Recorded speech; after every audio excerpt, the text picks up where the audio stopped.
बिहार में पीके और तेजू भैया दोनों ही नया दल बनाकर नेतागिरी में तो उतर आए, लेकिन एक के बाद एक ऐसी कई गलतियां पर गलतियां किए जा रहे हैं जो उनके सियासी ताबूत की आखिरी कील बनती जा रही है। मीडिया चैनलों पर प्रशांत किशोर और तेज प्रताप यादव दोनों ही एक सुर में भड़कते और भड़ास निकालते दिख रहे हैं। प्रशांत किशोर का बिना सिर पैर का गुस्सा लगभग सभी टीवी चैनल्स पर आप लगातार देख ही रहे हैं और यही हाल तेजू भैया का भी है। इस तरह ही ये दोनों नवसिखिया नेता एक के बाद एक ऐसी कई गलतियां किए जा रहे हैं जो बिहार चुनाव नतीजे आते ही दोनों को ही एक फिसड्डी नेता का तमगा जरूर दिलवा सकती है। नमस्कार, मैं प्रियंक हूं। आज के विश्लेषण में पीके और तेजू भैया के इन्हीं नवसिखिएपन की डिटेल में बात करेंगे जो उन्हें और उनके हजारों समर्थकों को निराश भी कर सकती है।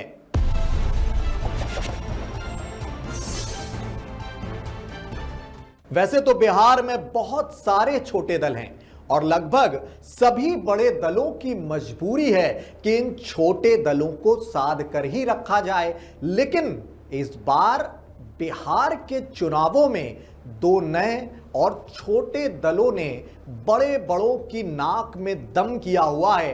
प्रशांत किशोर की जन स्वराज पार्टी और लालू के बागी लाल तेज प्रताप यादव का जनजातीय दल यानी कि जेजेडी, ये दोनों ही दल पैदा होते ही एक के बाद एक विवाद लगातार खड़े कर रहे हैं। जन समर्थन का तो पता नहीं, पर विरोधियों की एक लंबी फेहरिस्त तैयार कर ली है पीके और तेजू भैया दोनों ने ही। एक तरफ प्रशांत किशोर का जन स्वराज, जो स्वराज तो है लेकिन वो राज सिर्फ पीके अकेले ही करना चाहते हैं शायद। दूसरी तरफ तेज प्रताप यादव नए जज्बे के साथ आरजेडी से निकलकर जेजेडी यानी कि जनजातीय दल उन्होंने बना लिया है और जो अब लगातार बिहार में चर्चा का विषय भी बना हुआ है। इन दोनों से जुड़े विवाद का क्या ही कहा जाए। विवाद तो इतना है कि लगता है बिहार का वोट बैंक ही जाति जाति में बंट जाएगा और चुनाव के दिन तो बस जाति पाति का एक महाकाव्य ही लिखा जा पाएगा इन लोगों की ओर से। तेज प्रताप यादव हो या प्रशांत किशोर, दोनों ही नेता लगभग एक ही राग अलाप रहे हैं। प्रशांत किशोर वो स्ट्रेटेजिस्ट साहब जो कभी नीतीश के चाय पानी का इंतजाम करते थे, अब जन स्वराज चलाने में लगे हैं। उनका मंत्र है बदलाव लाओ बिहार बचाओ, लेकिन बिहार को बचाने से पहले तो वो तेजस्वी यादव को ही बर्बाद करने पर तुल गए हैं, व्यक्तिगत पूर्वाग्रह निकालने में जुटे हैं। हाल ही में पीके ने चिल्ला चिल्ला कर यह बोला कि तेजस्वी राघोपुर से हारेंगे, जैसे राहुल अमेठी से हार गए थे। लेकिन पीके भैया ऐसा बयान देकर आप राजनेता कम भविष्यवक्ता ज्यादा मालूम पड़ रहे हैं। लगता है आपकी स्ट्रेटेजी में ज्योतिष का कोर्स भी आपने जोड़ दिया है। और तेज प्रताप की अगर बात की जाए, वो तो आरजेडी से निकाल दिए गए हैं, परिवार से भी दूरी बना ली है। तेजस्वी और मीसा भाभी को सोशल मीडिया पर अनफॉलो भी कर दिया है। अब उनका जेजेडी जनजातीय दल 21 कैंडिडेट अनाउंस भी कर चुका है। महुआ से लड़ेंगे, जहां जो 2015 में जीत भी गए थे।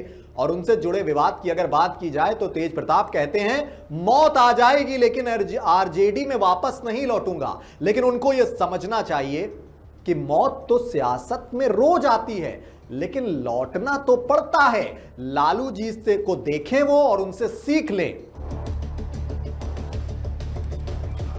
पीके का जेएसपी और तेज प्रताप का जेजेडी दोनों नए दल हैं, लेकिन दोनों ही यादव वोट पर नजर गड़ाए हुए हैं। पीके कहते हैं मैं सबको साथ लूंगा, उधर तेज प्रताप लगातार चिल्लाते हैं मैं सिद्धांतों का सिपाही हूं।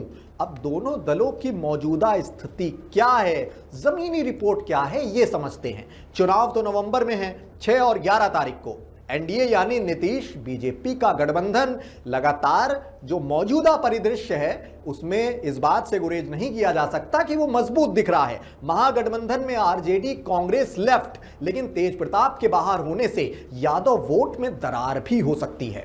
उधर पीके का जेएसपी तीसरा खंबा बनने को बेताब है। कहते हैं 200 सीटों पर लड़ेंगे, लेकिन हकीकत क्या है? अभी तो जेएसपी के पास कैंडिडेट की लिस्ट भी पूरी नहीं है और तेज प्रताप का जेजेडी तो बस 21 नामों पर टिका हुआ है। विवाद चरम पर हैं। तेज प्रताप ने बीजेपी आरएसएस को कोसा, लेकिन पीके ने तो आरजेडी को ही परिवारवाद का ठप्पा लगा दिया। लेकिन ये आरोप लगाने वाले पीके साहब ये समझें, आप तो स्ट्रेटेजिस्ट हैं, लेकिन बिहार में परिवारवाद बिना सियासत के नहीं चलती।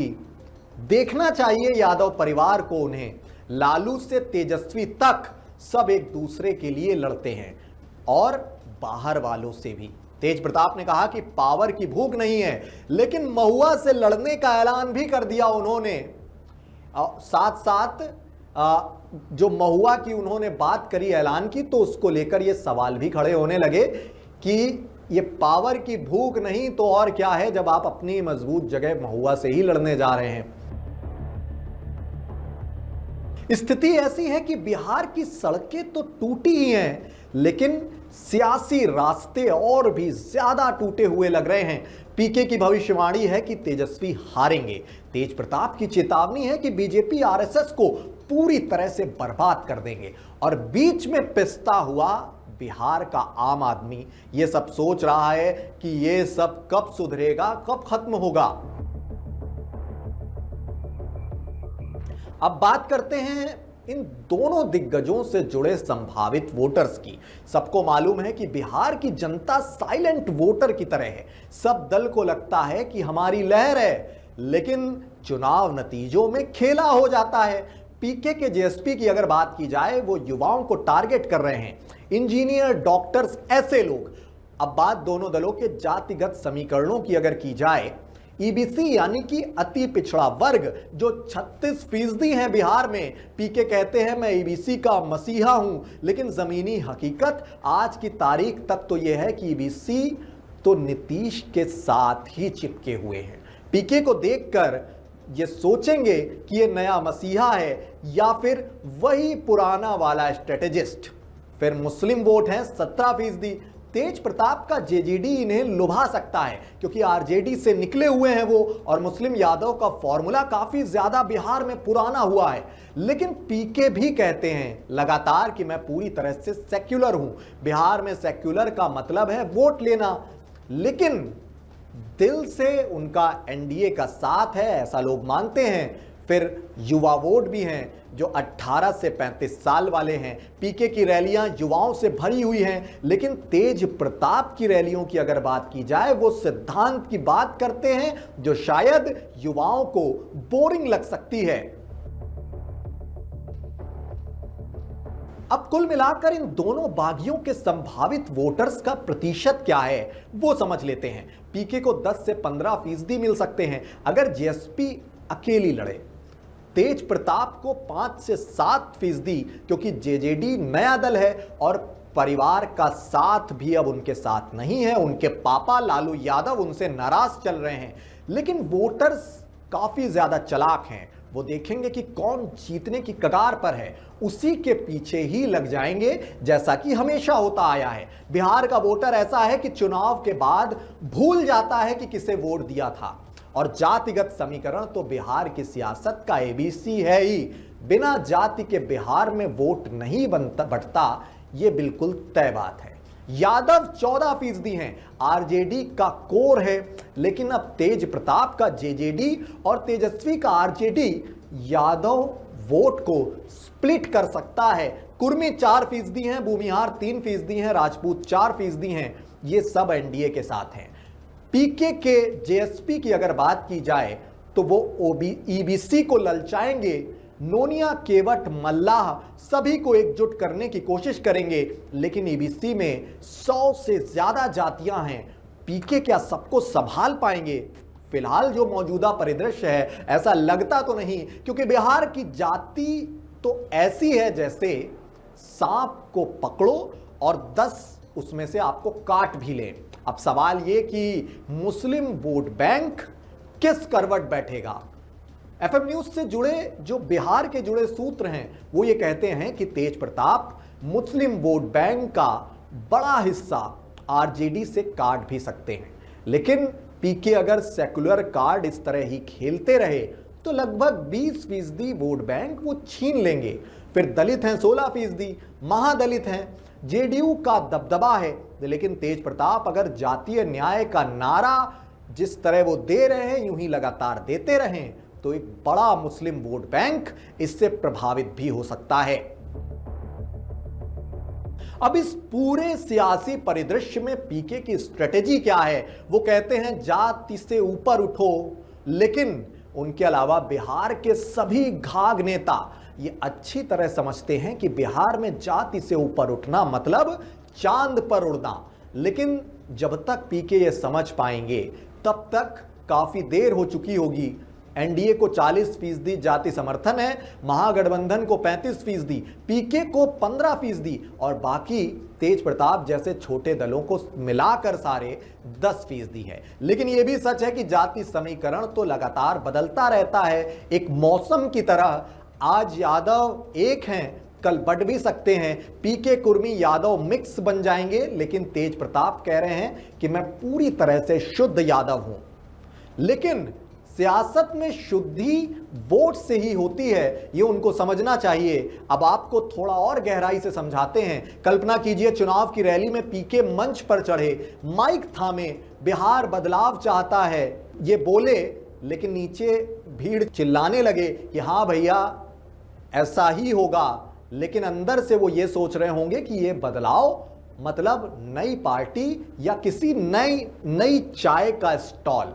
पीके की स्ट्रेटेजी कमाल की है। वो कहते हैं मैंने मोदी को जिताया, नीतीश को संभाला, अब बिहार को संवारूंगा।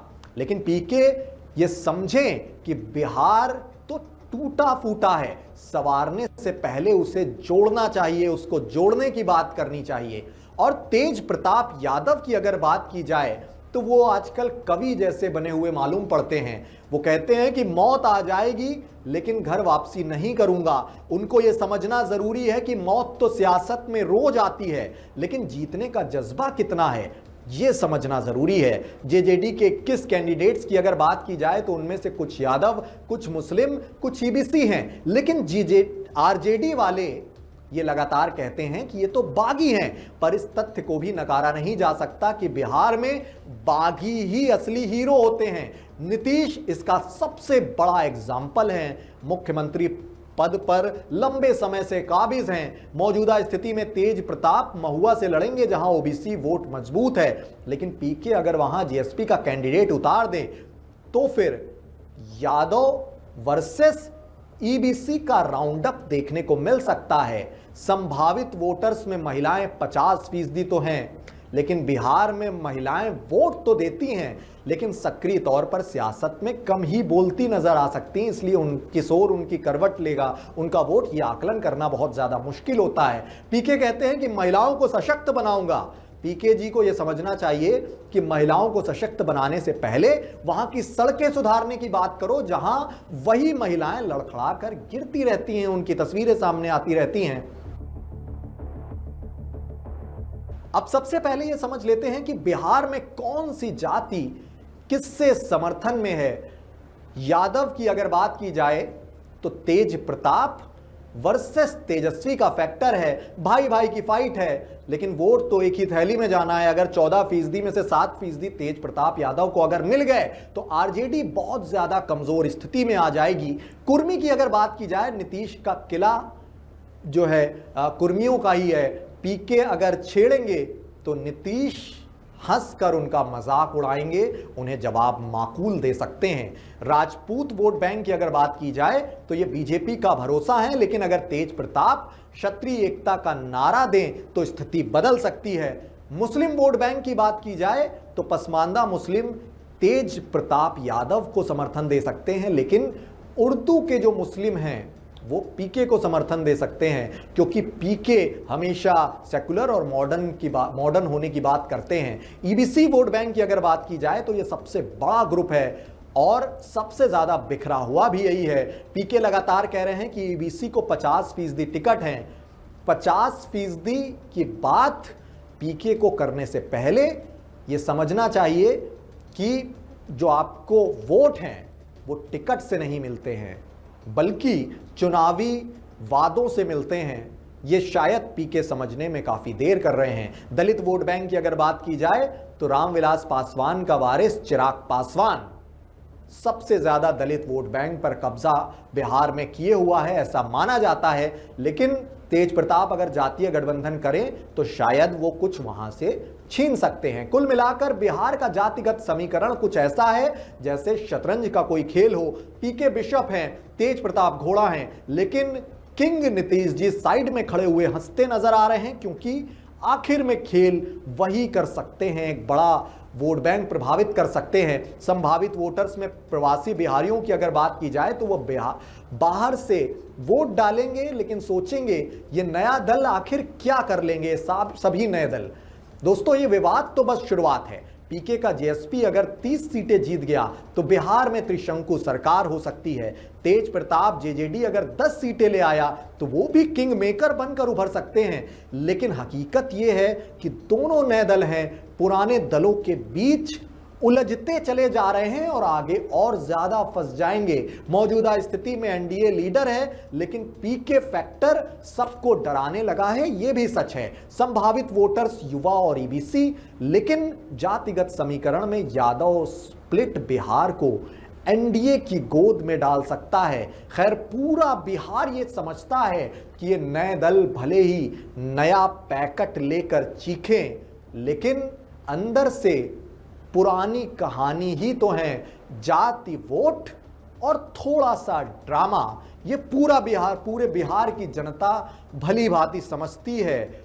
और तेज प्रताप यादव और प्रशांत किशोर का पूरा वोट बैंक और उनकी सियासी गतिविधियां क्या करवट ले सकती हैं बिहार चुनाव नतीजों के दौरान, ये आज के विश्लेषण में हमने आपको समझाया। बिहार चुनाव से जुड़ी तमाम जो लगातार अपडेट्स आ रही हैं वो यूं ही हम आपको निष्पक्ष अंदाज में पहुंचाते रहेंगे। जल्द फिर हाजिर होऊंगा विश्लेषण में एक नई कहानी लेकर। तब तक के लिए मुझे दीजिए इजाजत। शुक्रिया, नमस्कार।